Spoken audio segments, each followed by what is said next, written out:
कैलासवासी हनुमंतराव साहेबांच्या पासून आदरणीय शरदचंद्रजी पवार साहेबांचे कौटुंबिक संबंध आहे. या संबंधातूनच आज साहेबांचा निरोप आला. आम्ही सांगलीमध्ये येतोय, तुम्ही भेटायला यावं असं त्यांचा निरोप होता.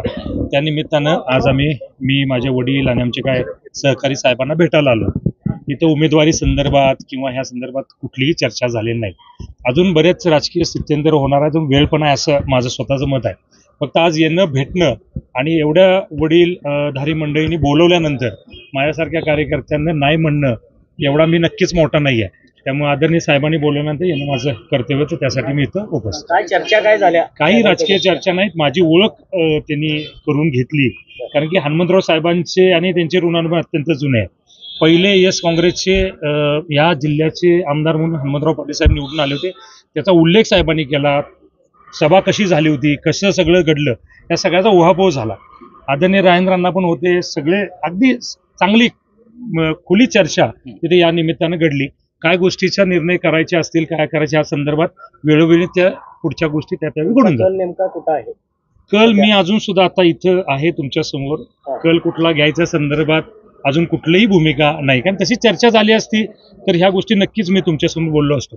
आणि अजून महायुतीमध्ये हा मतदारसंघ कुणाला सुटतोय, काय घडतंय, ह्याच्या अजून बऱ्याच गोष्टी. जिल्हाध्यक्ष आहे.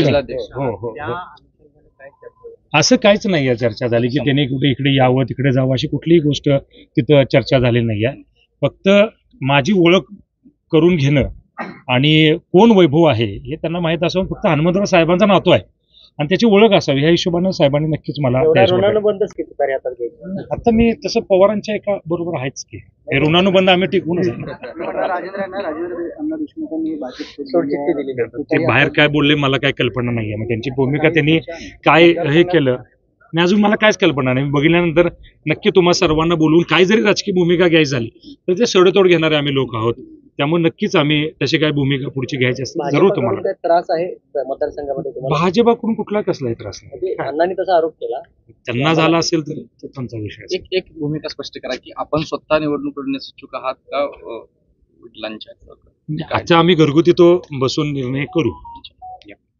पण तुतारी लढवावं असं एक कुटुंबामध्ये आग्रह? असं आग्रह नाहीये, असं आग्रह नाही. बघू योग्य वेळी योग्य निर्णय घेऊन पुढे जायचं. आता माझ्यापेक्षा जास्त तुम्हाला माहित असते.